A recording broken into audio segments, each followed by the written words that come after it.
And of course, we talked about the Financial Crimes Network and the reporting.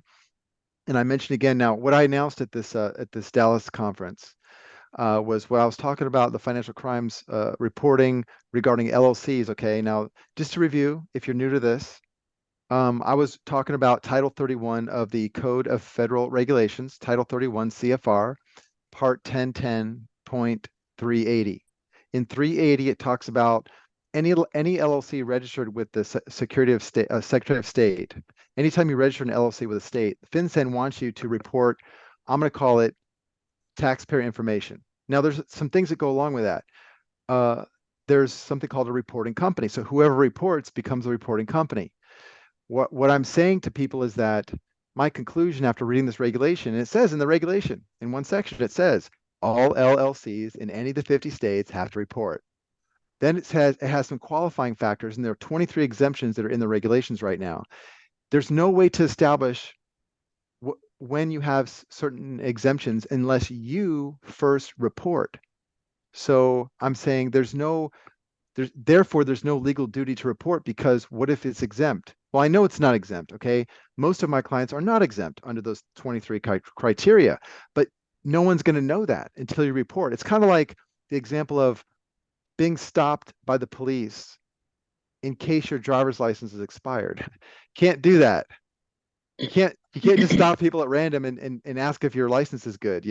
There has to be a reason for the stop, you see. And so this is what FinCEN is doing. Now, FinCEN, as I've explained before, is a police agency.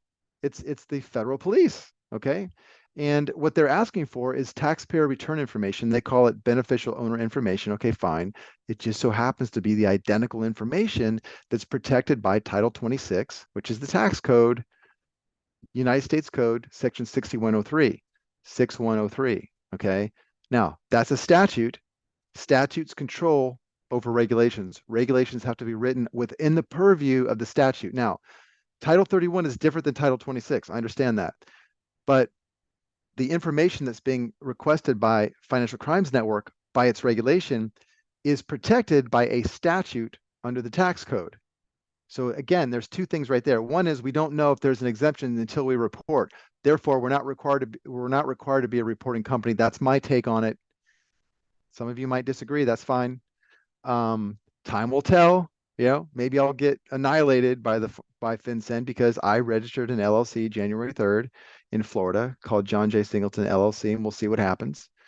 And then at the same time, the information being reported. I mean, if I were an actual reporting company, I would report and say, well, I asked for the information from the beneficial owners and they asserted their rights under 6103. Sorry, can't help you. I would do more for you, FinCEN, if you would indemnify me and then show that I've been delegated the authority that you have. So my analogy on that point is that it's the equivalent of having the police ask you to monitor the traffic for speeders. We're not suited to do that. We're not trained to do that. We don't have the authority to do that. We can't do that. But yet FinCEN believes that we're required somehow to collect the information as a reporting company, whether or not the reporting company is a sole member. Okay, that distinction is not made. So anyways, that's just my take on it. And then the bottom line is maybe I'm saying a bunch of stuff for no purpose. I doubt it. I think I have a purpose here. And I know I'm going into a little bit detail here, but this is what we discussed in Dallas. In the end, I don't believe that know your customer type information, which is what this is, even if you want to waive your rights under the tax code, I don't believe it's going to hurt your use of an LLC. I don't believe it's going to change your property rights. It's not.